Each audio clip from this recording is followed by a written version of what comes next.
Hey Waffle Gang, I do hope you are well. My name is Mark and today we're checking out some more r/am I the butthole. And if you love a Reddit story, why not consider hitting that like, subscribe, maybe that notification bell too. All really helps out, and let's crack straight on with today's stories. And our first story comes from Salty Enthusiasm 5986, titled "Am I the arsehole for telling my sister that her wedding will never be that important to me? My sister is getting married and I'm a bridesmaid. The dresses she picked for the bridesmaids were a shade of light orange and pink tones. I'm not a fan of pink at all, but it's a dress. I can handle it. As usual in every wedding, if you're a bridesmaid, you're expected to pay for the dress. The dress cost $150. That already for me is a huge sacrifice. Paying $150 for a dress I'll never wear again. I have some visible hand and arm tattoos. I have a back tattoo, which will be visible because the dress is backless, and my hair is brown with some pink highlights. My sister demands that I dye my hair brown and get rid of the pink highlights. She also demands that I cover my tattoos with body makeup because she wouldn't like having me with pink hair and tattoos in the wedding pictures, and that bridesmaids are supposed to look classy, and if I have pink hair and tattoos visible, people will focus on my crazy style than the bride and groom. I told her I'm not doing any of that. The conversation went like this. My sister, the bride, said, "What do you mean you're not? You bought a dress you hated and you have an objection on temporarily hiding your tattoos and dyeing your hair. It's not like you can't dye your highlights back after the wedding is over. Try to understand where I'm coming from." I said, "You knew I had dyed hair and tattoos when you asked me to be a bridesmaid. This is how I love myself, and it's insulting how you expect me to change myself like this so you can have your picture perfect wedding. I bought the dress because it's a dress. You expect me to be someone else for this day. This is how I am, and I've been like this for years. Why are you suddenly surprised?" My sister says, "I didn't think my own sister would throw a tantrum over fucking tattoos and fucking hair. It's my wedding, so yes, I want it to be perfect, and either you go with it or you're out of the bridal party." I say, "Well, I'm out then. Your wedding is not that important to me to lead me to a point of changing myself. You either accept me like this or you don't. Don't expect me to change because you're scared of not having a classy wedding because of me. Blessings." Since then, my parents and my brother have called me and have cursed me out for not honouring my sister's wishes. Am I the arsehole? Now this is a definite not the arsehole from me, and I'm always surprised the way, the bride invited her to be part of the party and then turns around and say, "Well, I want you to dye your hair and cover your tattoos up. I basically want to hide who you are." What kind of entitlement is that? And I can't believe someone would actually ask this. If you don't want to see that at your wedding, don't invite them to be a part of the bridal party. It's as simple as that to me. Definitely not the arsehole. But had to sign up for this as not the arsehole. I'm sorry, but your sister is on fire here. She basically called you trashy. Let's be real, that's what she is saying. Honestly, maybe you could have let covering the tattoo shit pass if she hadn't gone there, but the hair? What? It's not like it's cheap to redye your hair, plus you match, for fuck's sake.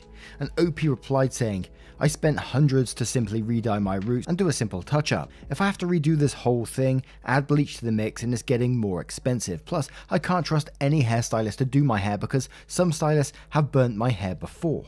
SK111W says not the arsehole. "I've said this before, but a lot of brides don't want people at their weddings. They want background actors. If her condition for being a bridesmaid is looking as unlike you as possible, maybe she'd ask someone who isn't you to do it, or just appreciate the time, money and energy that you've already been willing to devote to her instead of demanding more." OP replies to this saying, "My sister is acting like what you described, like she wants actors at her wedding so she'd have the picture perfect photos and videos. She doesn't even seem to be enjoying the idea of planning or enjoying her wedding experience. She's only focused on everything being 100% flawless." To which Faux Fox replies to that one saying, "Your sister is going about this the wrong way. I'm getting married in 2 months, and the most important thing, besides getting to marry my future husband, is to have my friends and family there. And that means as they are now, and as they are as people. Hell, my friends like to dye their hair and have some fun colours, and I helped pick one that would go well with her dress. She was afraid of standing out too much, and I was like, girl, do what you want. Totally not the arsehole. If you end up attending as a guest, go as you are." Psych, I'm an idiot says not the arsehole. "Unless she's blind, she knew what you looked like before she ever asked you. It's unreasonable to ask someone to completely change their appearance just because it doesn't fit your ideal. Honestly, just seems like she wanted her sister to be in the bridal party rather than you being in the bridal party, if that makes any sense. OP replies saying, makes perfect sense. I'm scared. She asked me to be out of obligation because she was scared she'd get judged if her sister wasn't a bridesmaid, but her friends were. I don't think she wanted me there in the first place, or else she wouldn't have asked me. She's just scared of the judgment and bad state she'd get from her relatives. And one more from Hunter Dangerous 1366 who says, not the arsehole, another bride who wants an aesthetically pleasing photos for Instagram. You're not wrong at all. Her wedding will never be that important to you, cause, you know, it's not your wedding. ETA, I'd return and sell the dress too. $150 for a dress you don't like and won't wear again isn't loose change. Now, what do you guys make of this one? How would you feel, you know, if you've got tattoos or hair dye or whatever, and you was asked to be a part of a bridal party and then asked to change the way you look? How would you feel about that? How would you act? Let me know your thoughts in the comments below, and we'll move on to another story. And our next story is from Green Airy, and I saw this one and I thought, oh, it's got to be a nightmare neighbours. And it's titled, Am I the Arsehole for refusing to move after downstairs neighbour has made numerous noise complaints about our daily life? My partner and I moved into a new apartment a few months ago.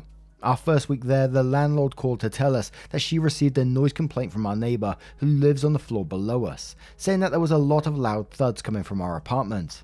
We were building furniture and moving boxes, but I assured her that we're pretty much done moving in and that there would not be moving noises coming from our apartment anymore. This weekend, as I was doing some chores at 11 AM, vacuuming, doing dishes, cleaning litter boxes and watering plants, our neighbour started banging on their ceiling, our floor.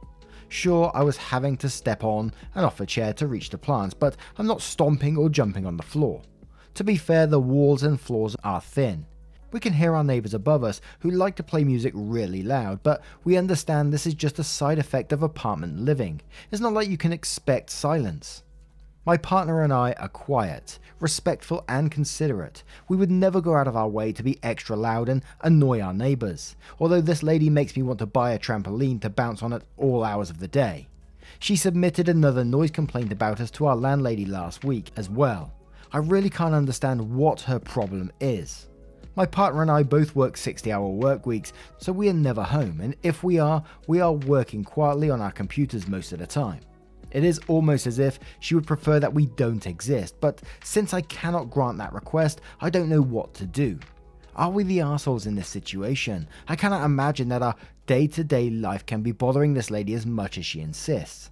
Our landlord asked us if we are willing to move, but I don't think we are. This is her problem, and if she needs complete silence, then she should move. We have lived in apartments for 5 years now, and have never received a noise complaint before. Am I the arsehole? Now, I've never lived in an apartment before, but I kind of sort of come into this one with, if you're living in an apartment, maybe it's kind of expected to hear a bit of noise from your neighbours, especially from the floor above. I mean, these people got to live their lives. They can't tiptoe around all day, surely. Everything that you described is pretty reasonable, like at 11 AM, cleaning your house, hoovering, or all that sort of stuff. There's nothing wrong with that, and even if landlord asks you to move, they're just going to have the same situation with their next neighbours, so why isn't this other person being asked to move as well? Not the arsehole to me, but maybe I'm going to be wrong in this, and some people that, you know, that live in apartments are going to put me right. But White Staunton says the woman has unreasonable expectations. Watering plants and hoovering at 11 AM can hardly be considered a noise nuisance. You should ask, has the landlord had complaints about previous tenants from her? Point out your work hours and the fact that you're almost never home, and your right to reasonable enjoyment of your home and hygiene. Plankin12 says, I had a downstairs neighbour like that. She was constantly complaining about noise. She tried to force her way into my apartment to inspect if I had the required 65% of the floor covered in rugs.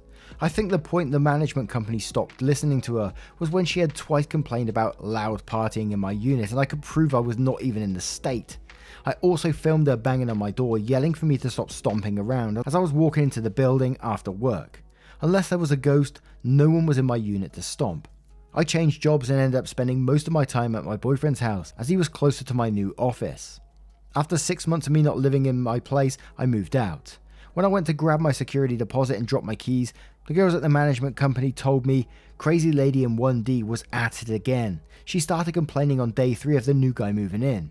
They told him not to worry, as they had offered her my top unit when I moved out, but she turned it down. And again, whenever we read a neighbor story, it always reminds me of Nightmare Neighbors. And some people, I think they just get so bored that they have to complain about any little thing they can. They're stuck in their apartment all day, so they have to fabricate something that they can cause a bit of drama about. And that's what I see on these programs that I watch all the time. It seems like the most bored ones, who are at home all the time, have beef to pick with their neighbors. May not be in this situation, but that's the way it feels. Soul Searching says, not the arsehole. Like you said, if she wants quiet, then she should be the one to move. Most people realize that apartment living means hearing your neighbors at all hours of the day. Moondoggy 1960 says, not the arsehole. The real tell here that your neighbor is unreasonable is complaining about noise from regular household life at 11 AM on a weekend. Succulent Emperor says, not the arsehole. People seem to expect home living from an apartment lifestyle, but the fact remains that sometimes human beings live above other human beings. Human beings of any size contain a great deal of water. That water has weight. These facts assure an amount of above head noise from people who choose to live in an apartment below other humans, no matter how considerate. Hang in there, live your life. Your landlady is just annoyed by the woman as you are, and that's apartment living sometimes. But you're not in the wrong. You just live in an upstairs apartment with a wacko below you. And neighbor stories always bring stories within stories, so I've got to cover this one as well, from a duck named Phil, who said, not the arsehole, and quotes, our landlord asked us if we're willing to move, but I don't think we are. This is her problem, and if she needs complete silence, then she should move. And then goes on to say, true, that she should move, but as long as she's acting like this, it is your problem. I had a psycho lower neighbor in my last apartment. I documented every time a cop or security or the landlord showed up, and what the petty as fuck reason was for it, which established a record of harassment that the landlord could then act on. Apparently she had done this to the last 3 neighbors, getting them kicked out and even chased one of them with a gun, who left on his own volition. She used to empty a cat litter on my front doorstep, and one day she left this giant gilded Bible on my doorstep and told me that God doesn't want me there. The proof was in the Bible, I guess. I even tried calling her family to let them know the meds aren't working, and they told me to stay away from her because she's dangerous and they have gone no contact. I decided to spare us all and waited until the middle of the night and to start jumping up and down and violently on the metal spiral staircase, which reverberated down into her bedroom. I knew she'd call and make a noise complaint. When I saw security enter my property, I stopped and waited in the dark house. They knocked on the door and I feigned being woken up. They left and I did it about 3 more times. The security company said she was harassing people again and it wasn't a legit complaint, and that was the last straw. They refused to renew her lease the next month. She was incandescent with a rage at my getting her kicked out, and her kids had to come sort her out / take her to get psychiatric help. I feel bad, yes. However, I had little kids in my house and I was scared for them at that point. What if she threw them off the 3rd story balcony because crazy lady reasons?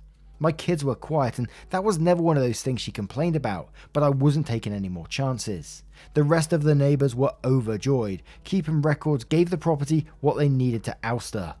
Holy moly. Anyway, I've gone off on stories and we probably lost the main point here, but what do you guys think of this situation? What would you do if you lived in an apartment and your below neighbor kept complaining about noise complaints while you're just doing everyday things? What can you do? Let me know your thoughts in the comments below and we'll move on to another story. And our next story comes from Cahoots21, who asks, am I the arsehole for asking my spouse to forgive my mum and my sister?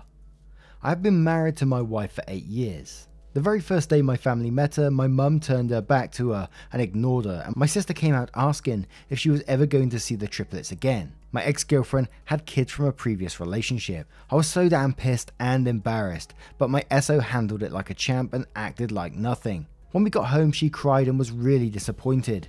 She had been looking forward to meeting everyone. I text both my mum and sister and chastised them both for their rude behaviour, and my mum's reason was because she really liked my ex and her kids. Same for my sister. I took my SO to my mum's for Thanksgiving and Christmas, and my mum and sister were still standoffish. After we left, my SO said she didn't want to go over anymore, and I promised her she wouldn't. I asked her to marry me a few months after, and we didn't invite any of my family to our ceremony. Not her choice. She said I was more than welcome to, but I didn't think my family deserved to be there. Then my mum found out and reached out and asked if we would like to have dinner. My SO encouraged me to go, but she had no desire to. I went and it ended up being a party in an Italian restaurant with all my family. They were all asking for my wife, and it was so damn uncomfortable having to make an excuse, but I understood. My wife has stayed away, but does help me buy gifts for everyone's birthdays and holidays and goes with me to visit my grandparents. Now my sister's daughter was diagnosed with cancer this month. My wife has been incredibly helpful and has assisted in any way possible, and I was hoping this would lead to everyone forgetting the past. I asked my wife if she'd consider coming round to my mum's and she refused. I told her I didn't understand why. All this drama was 8 years ago and she was doing all this nice stuff for them right now. She said helping out is the right thing to do, but that doesn't mean she has to be friends with them. I did raise my voice and told her that being stubborn helps no one, and she called me an arsehole for not understanding. So, am I the arsehole? And there is like a full caps reply to the comments below, which we'll cover in a moment, but absolutely yes, you're going to be the arsehole in this situation. It sounds like your SO is an absolutely amazing person to help your family out, you know, when they've treated her this way in the past because it's the right thing to do. I think that's an absolutely amazing attitude to have. But does mum and the sister deserve forgiveness for the way they treated her in the past? It seems like the SO certainly does not. And one thing I didn't understand, when you got invited to that party at the Italian restaurant with your family and they were all asking for your wife and you was uncomfortable and you made an excuse. I don't understand why you made an excuse when, you know, your family wasn't even allowed to your wedding because of what they done. They should know why your wife isn't there, right? And you should have just told them she's not here from what you've done in the past. Simple as, really.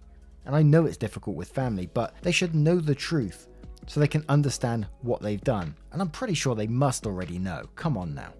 And I was looking in OP's history to see if they've replied to any of the comments, and they've replied to one from Ms. Kingley who asks, I just am so confused. How do you not invite your family to your wedding and then think things are going to just miraculously be fine and go away without ever addressing the issue? Like, not inviting family to a wedding in a relationship is relationship breaking in many families. I'm sorry for your wife, who is likely too nice, as you've mentioned she is. To point out BS that you likely do that is a direct result of your absolutely convoluted and misguided ideas of how conflict resolution works. As in, I assume you don't even know what conflict resolution is. Do you just let arguments with your wife go unaddressed and undiscussed? If not, then how in the world could you expect this issue to? Honestly, you have got to be a troll, because I can't imagine putting up with a character you've made yourself out to be. To which OP replies saying, I mentioned only 4 big gatherings. In between those, there were times when we'd see my mum or sis at my grandma's and they wouldn't even acknowledge her. I didn't let it slide, I'd call them out after. My wife wouldn't have liked the public scene. They both wouldn't acknowledge their wrongdoing and they'd say something like, what are you even talking about? We didn't even do anything. Or, oh well, I've asked what the hell their problem is, but they've never told me. We really have no idea. My wife thinks maybe it's because we spent too much time together and they wanted me around more. And this is the only issue we have. My wife is a mental health associate and is really easygoing and understanding. We talk things out. She isn't bothered by my family. She's the one who took over when my niece got sick and they accepted it without acknowledging anything. There's been no apology, no reaching out other than the party, and my mum's text was informal. It was basically, hey, meet us at basic Italian restaurant for dinner. My mum has never once asked me for my wife or to see how she's doing. My wife always encouraged me to continue visiting everyone. She's never kept me away, and now I'm realizing. My wife has never made a big deal about any of it, so it was never a big thing. But Nut Michelle says, you're the arsehole. Your wife is a saint for helping out and being kind when the situation obviously calls for it, but she doesn't have to forgive people who treated her like shit for years and years, and it's extremely unsupportive for you to keep asking her to. Sick of Driving 007 says, you're the biggest a-hole. Did your mum or sister even bother apologizing to your wife? Sounds like they continued their shitty behavior towards her even after you called them out on it. To which OP replied, you're absolutely correct. Man, you all have opened my dumb eyes. So you can see where this update's gonna go. Jeep Naked says, you're the arsehole. Yes, you are an arsehole. You promised her she didn't have to go back, so why are you trying to make her now? And Multi-Phase says, everyone sucks here except your wife. You say in the comments that your mother and sister have never apologized, and you seem to be very certain that they never will. Why should your wife forgive them for something like that when they're not even sorry they did it? OP replies once again saying, I don't even know. Everyone here is making me see things in a different light. I think it's cause I know my wife sees the good in people. Maybe if she forgave them, she could see that they made a mistake. But they never even apologized, and that's on me for not demanding one. So, update. Thank you all for opening my eyes. I've never felt so attacked, lol, but I'm grateful for it all. I've totally changed my way of thinking. My wife is amazing, and the last thing I want is to take her around people who don't have her best interests at heart. Unfortunately, it took advice from strangers for me to see. Nonetheless, I am thankful. I can't reply to everyone. I have a lot of making up to do. My wife has read so many comments and would like you all to know she is very thankful to see so much support. She says she will always feel guilty about staying away, but feels better about her decision. At the end of the day, my wife deserves peace, and I will not force her to do anything she doesn't like. She is pretty gleeful right now, lol. Thank you all. And I think it's always pretty nice, you know, when someone's realised that they made a mistake being called an arsehole multiple times, that they come back in and say, you know, I did mess up, I am sorry, and I am looking at things in a different way. I think it's only a positive, right?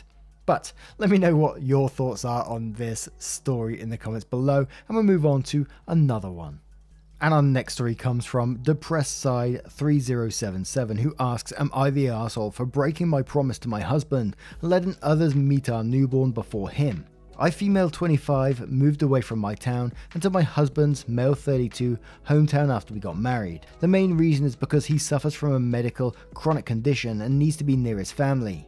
I was pregnant with our first baby and was nearing my due date when my husband had to travel out of town for work for 2 weeks. Because of this, he couldn't be with me in the delivery room, which wasn't expected. I wanted to ask Mum to come be with me, but he assured me that his family are there to help and I shouldn't be worried. He then made me promise that I don't let anyone see our son for the first time in person before him, besides his stepmom, who was supposed to be there for me, and I agreed. His stepmom was with me when I went into labour, but she stayed away since she is the type that doesn't get too involved and keeps her distance. She's also the I don't do diapers type, meaning she doesn't offer help with the baby and I shouldn't be expecting it. She dropped me and my son off at home and asked that I only call if there's an emergency. I felt helpless. I asked my neighbour for a few favours but needed real help with the baby, so I called my mum.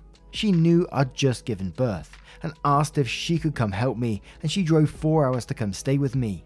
She helped out tremendously and I'm so grateful for that. My husband stayed away for a few more days then came home. Once he saw my mum, he got so upset, repeatedly saying I broke the promise that I made him by not letting others meet our son before him, and I explained that I needed help and he brought up his stepmom, but I replied that she dropped me off and left and that's it. Besides, he and Mum are on good terms. I don't get why he was mad she met her grandbaby, which was inevitable.